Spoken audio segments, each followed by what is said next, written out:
Good day. Distinguished guest, authorities, former President Girma Voltogyorgis, diplomatic representations, um, President Wonderwas Rat of our university, senior staff, students. Oh, here, David Mitchell-Moore representing uh, the European Union tourism section and um, head of tourism at the Ministry of Culture representing the minister. Distinguished guest, ladies and gentlemen, our presentation today starts with an ancient map which, as you just see now, simply had dragon basilisks. In the late 1200s, Africa was totally unknown.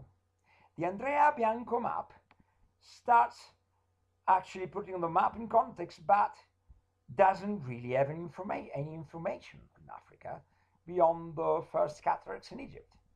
But this map, actually designed by visiting monks from Barara Zappala, from Central Shore in Venice in 1439, represents their world and is factually the first map of Africa.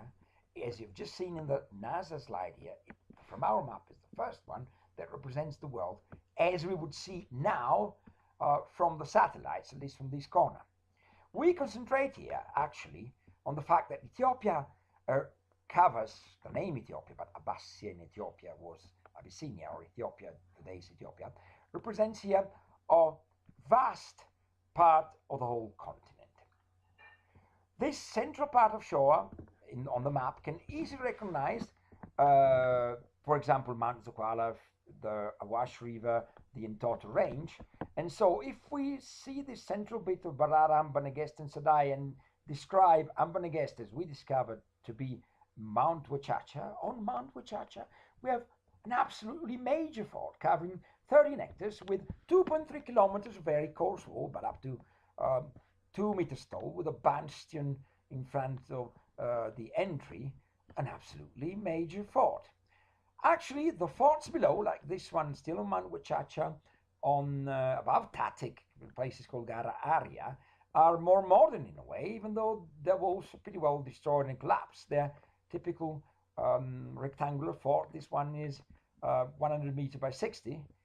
Here being visited by an archaeologist from Napoli Orientale, major European institution dealing with Ethiopian studies, Marco Barbarino.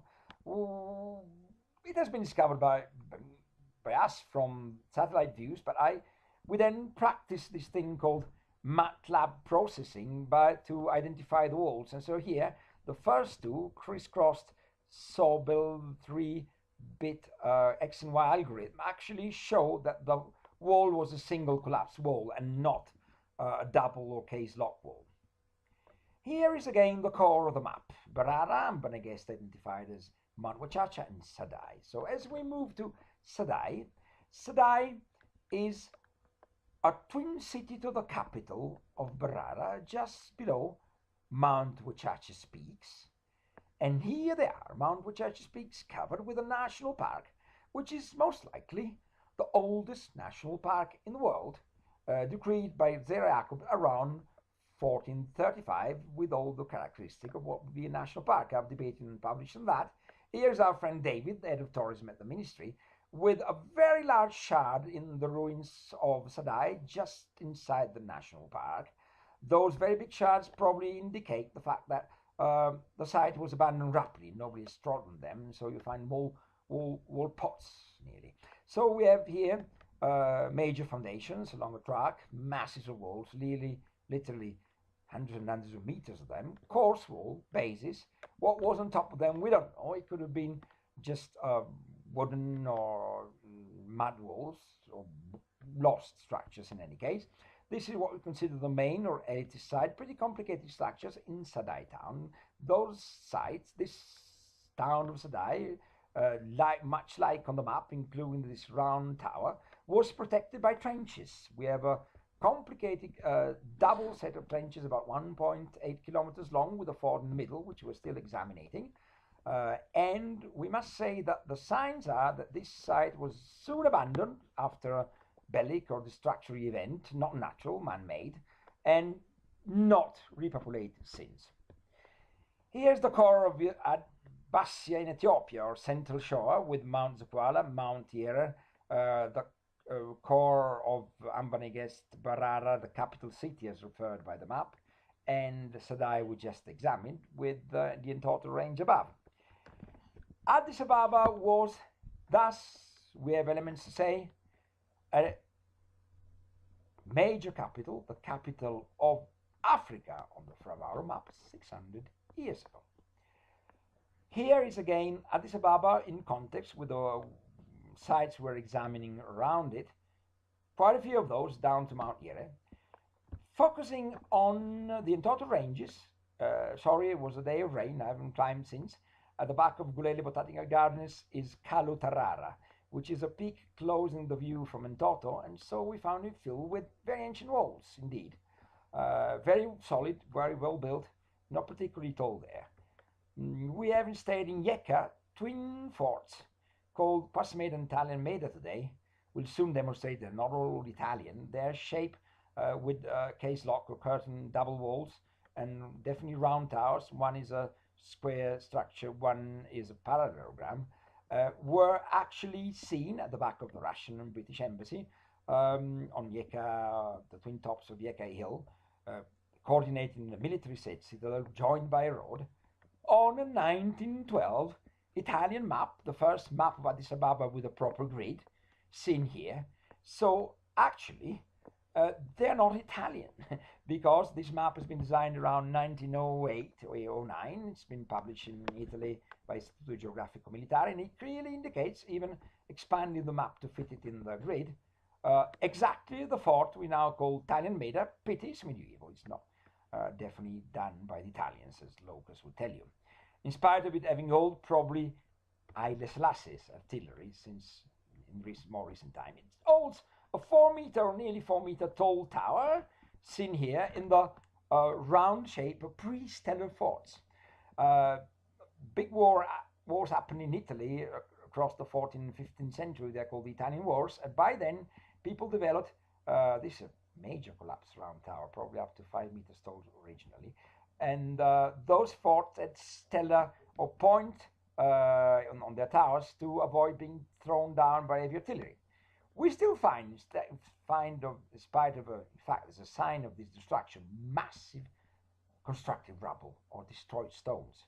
In other parts, instead, the walls are pretty solid and standing up to 3 meters tall, like here.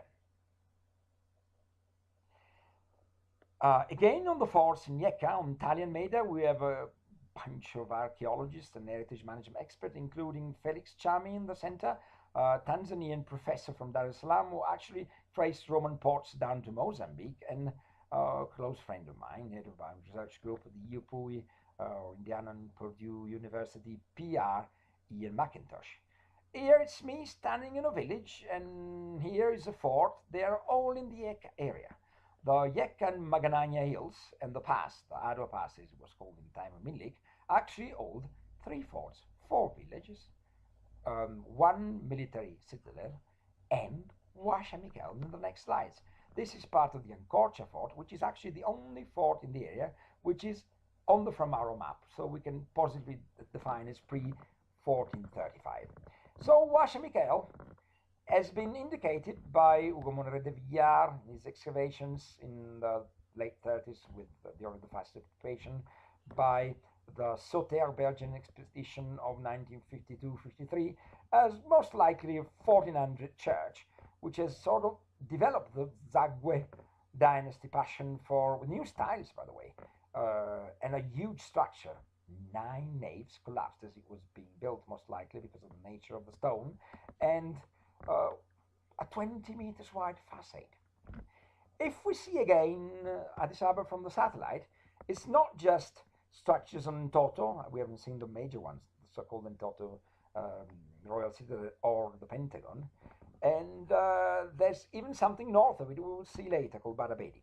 This is the first tentative design of an Italian historian of how the And Royal citadel I just mentioned might have looked about 500 years ago, with its trenches, church, and major fort. This is historian I mentioned, Enrico Bossi, standing in front of one of those pre-stellar, pre-Shimber in Ethiopia, pre-1530 beautiful towers. And there's bastions and structures inside this pentagon. Note that the walls have been prepared with a technique in Italy called opus cyclopicus, which means very closely matching stones, probably to plaster it all and let the might of the emperor be seen from quite far away. As described by Count Albert Gleichen of Windsor Royal in 1897 and 1902-03 by Ivory Hunter Major Powell Cotton, these fort had major trenches, big towers, a tower we don't see now, about 5 meters tall, and probably collapsed. And it was absolutely impregnable unless you would attack it with more than 5 arms, the sort that were not present in Ethiopia in the 14 and 1500s. It actually showed signs of destruction. This rampart is particularly beautiful. I recall again that it was meant also as a showy item to indicate the power of the emperor. So here is what I personally believe was where a much taller tower was standing. I produced this in a paper which has been downloaded more than 500 times, the missing tower in the Toto Royal Citadel.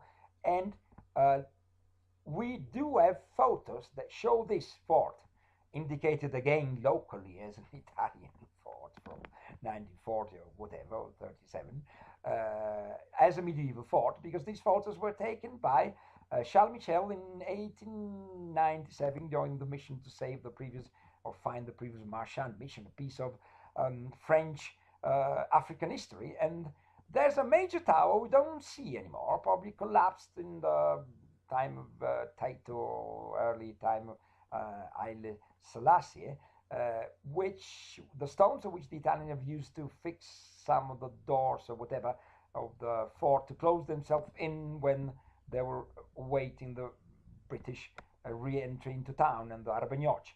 So we can see that Pieter Ragel has the whole citadel behind, and this again in a photo by Sylvain Vigneras instead of 1897, and this Lincoln the Castle 1906 map of Addis and in Toto clearly indicates that the settlement in yellow, or the Menelik in Toto, was not actually there, nothing to do with the Pentagon and what we now call the Toto Royal Citadel with 35 massive ruins, including this Elitist wall, which has now been torn down by local looters who maybe thought there was gold inside. They must have found something because they really ruined this Elitist part of the site. This is instead a 5 meters tall, or 4.5 meters tall, partly dug, partly built terracing system that might have been more than a military camp, place of residence for the very wealthy elitist Abyssinians of the day. Their tombs might be in a selected area not far from present-day Pieta Elias, the Church of Raglan Elias, where this very interesting apoggeum with 3 internal rooms is, in my opinion, or was, in my opinion, the macabre, the final resting place of a king or a bishop or a major guy. This must have been his resting place, and interestingly, in front of it, towards the altar, or where the statues must have been, there was a grid allowing the visitors or the performing priest to look straight to the tomb. In fact, there's very similar niches all over. We have no proof this is a tomb, but it's in the same area. And inside the very same Pogium I showed before, there might have been wall paintings, which have now been duly destroyed by kids, very recently, by the way, the other year.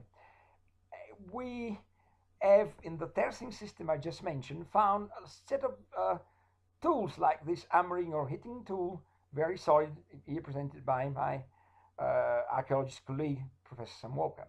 So it's a culture of stones in a way. This might have been the stand of a monument or particularly big hinges, maybe some would suggest an hinge, definitely man-made into the bedrock. This could have been a member of a part of a 5-piece beautiful architrave. It is not likely to have been a grinding stone because it's not got the right shape. It's been looted. This is actually a grinding stone with three positions from another site near Mount Yera, we now call the city of Sira, hilltop site, very complicated walls, also dating to the Middle Ages. This beautiful heart was an applique, was stuck with probably with bits of metal to a wall we recognize nearby. This one is also gone, and the heart recurs on the walls as scribbles, probably old.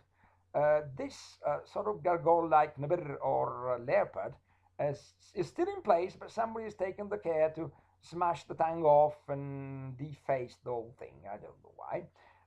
This has also been looted. It's a stone that might have represented a flower, one of many stone ornaments of an absolutely stunning, new, never known, medieval, mighty elitist site. The springs are sometimes cut in stone too. Here, my daughter with an Debela is washing her face.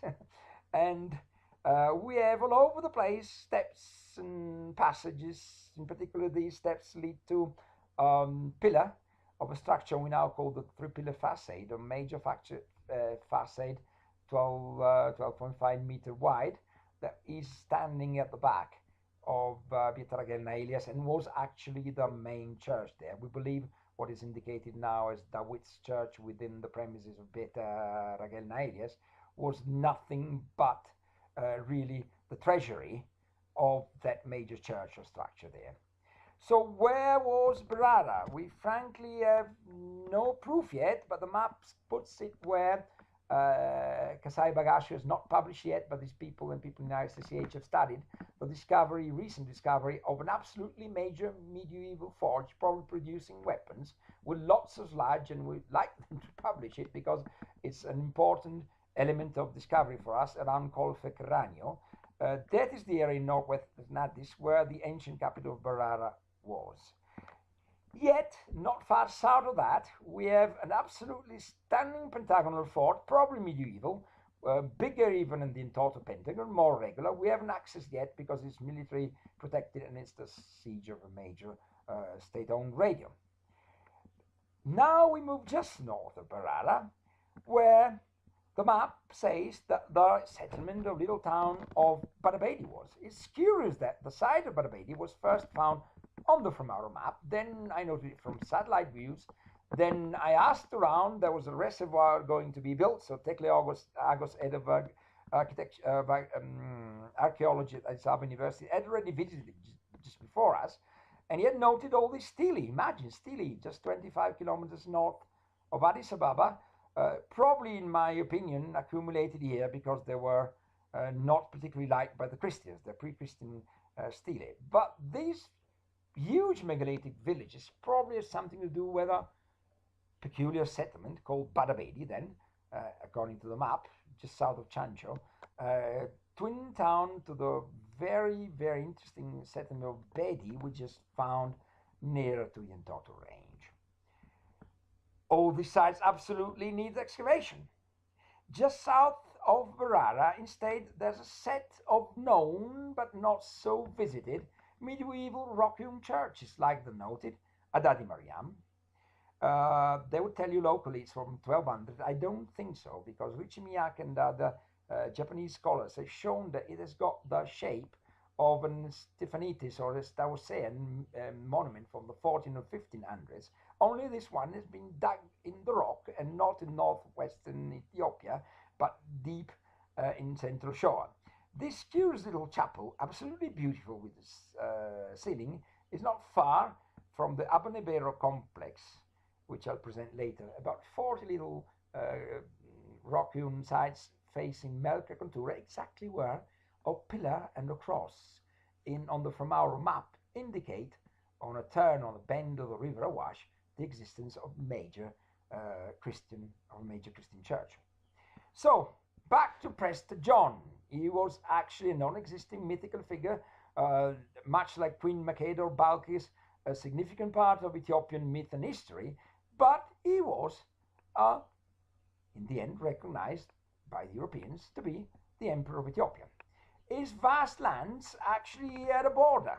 They had, in the map, it's like the end of the world, and it's indicated by a non-existent string of trees and probably non-existing mountain ridge, even though in the area we found an actual geological fault, and actually non-existent unless we identified with one river which is still standing over there but in the south of the Kuala, and they call it Flumengala, at least in those days. No offense, of course, to present-day Oromos, who, by the way, were settled in the area, according to Dr. Mentemezigan Burka, and were definitely living in Berara in peace with all the other populations there. So the Amara Preste and the Rari or Arla Sultan did have a bit of a fight. And actually, if you try and reconstruct the map of Ethiopia in the 14 and 1500s, it's an alternating dominance of either the Christian or the Adal and Sultanate. So here are the figures, the belligerents, the kings and fighters of a huge world war in Ethiopia, the Ethio-Adal War. This first man is Emperor Lebnangel Vulgo Pretiannis, the Prester John of the epoch, painted by a member of the mission of Francisco Alvarez, and then redesigned better by a very good hand, but for the Pope, Italian painter Cristofano dell'Altissimo. Is totally embroidered in Damascene, Syrian, and Indian silks, and he's got a very peculiar, very Ethiopian gold earring. The court, the Solomonic court, had a whole set of foreign painters, including this probably Venetian, probably foreign, very good hand painter, whom Verena Krebs would argue in her long dissertation now, absolutely had to conform his styles to the styles of the court. While the Madonna on the right is more an European, Byzantinian, Venetian icon, the colors and the settings of the Sacred Family are totally Ethiopian. They're all wrong for European canons, indicating clearly that actually the patrons and the people giving the orders and modifying the styles were not the Venetians, were the Abyssinians. And they had the money, the gold, to pay for the very good hands they have here.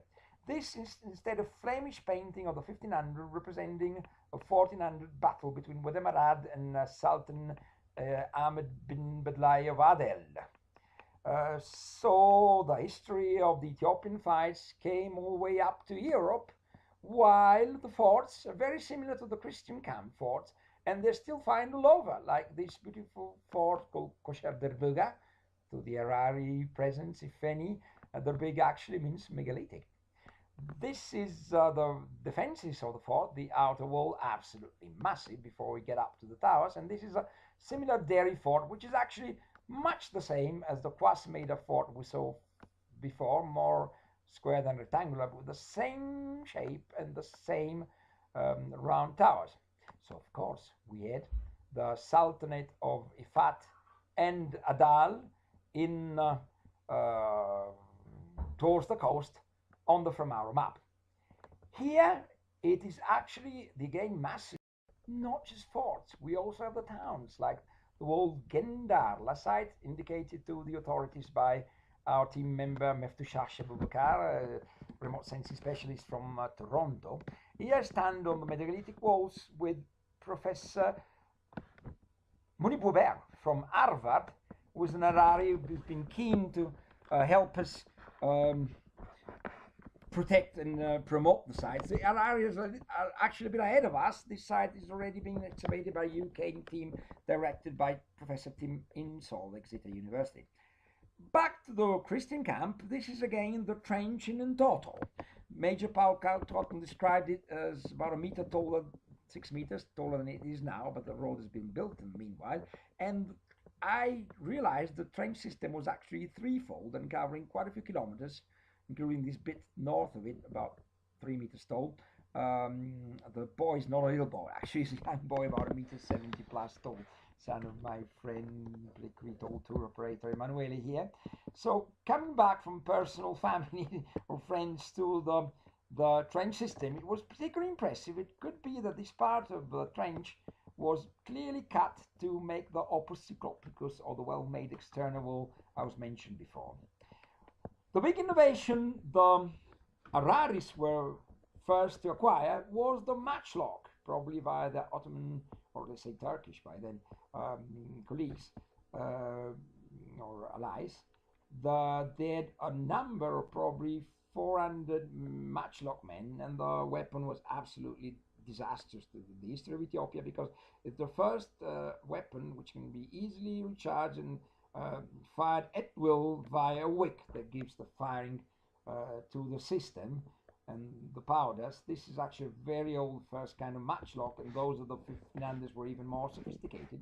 So we happened to find, even before Ahmed Ibrahim Al-Ghazi, the conqueror of Abyssinia, that the Borgia map designed in southern Germany from the styles of the Latin script did not have a lot. They didn't have then the information, even though it's coeval, that the Abyssinians gave to From Auro, literally painting their world and filling the Africa map for the first time ever and allowing us to name all those sites. The Germans then had an indication of a sultan, king of the Ethiopian Saracen, called Abenishebel. Well, actually, it has to be Ahmed bin Bedlai of Adel, very Assanan, like Vodomaradeg by then was King Vodomarad. Is duly represented as a snake or a monster with a dog's people of dogs. Well, actually, it's the denigratory local terms the Christian used for the Sultan, who was actually very successful in his campaign before being killed by a sort of ninja, amazing Christian monk who defeated him in a singular fight. Him against the monk. He probably underestimated the clever monk. In any case, we have discovered in Adel not only those forts we still partly haven't visited, but a set of amazing mosques. The French have described a bit better and excavated around the first mosque I showed you, the Nora Mosque, not actually far below the Termaver Pass. And I discovered this mosque on top of Mount Kondudo, where we were studying a population of feral horses. By then, some 8 years ago, was not so much into medieval Ethiopia yet. But we must note that those mosques are at times still being used, like the Tilkcho Mosque in Ifat at the back of Mount Galema. Listen, this is Arsi actually. This is not far beyond Asella, on the other side of the mount there, beyond Mount Chilalo is Mount Galema. And this church is apparently still in use, and it could be 800 years old. Thus, one of the oldest mosques still in use as built in the world. I'm also proud to say that a few years ago, visiting Arar, I asked about Amir Nur's maqaber, and just by moving a mantaf, by just moving that carpet, we discovered there's a tomb of a lady next to him. It is very likely, if absolutely not verified, that this lady's tomb is the tomb of Batial Dalbumbara, the lady with Seba Mugel behind, the pusher and the peacemaker and the savior of Muhammad, the exchange for Emperor Minas, the son of the two. Well, the motor behind these wars. So here is Ahmed Gran actually being, or the conqueror, actually being finally slain by a Portuguese called the El Cardoso, Castagnoso, if I remember correctly, please do correct me. And this is part of the Institute of Ethiopian Studies collections. And here is again, instead, one of the towers in Toto. I would really beg those in the Ministry of Tourism to come excavate, promote studies and the saving of the sites, which are particularly in Addis Ababa under continuous menace. Thank you for bearing with me, and have a good rest of the day.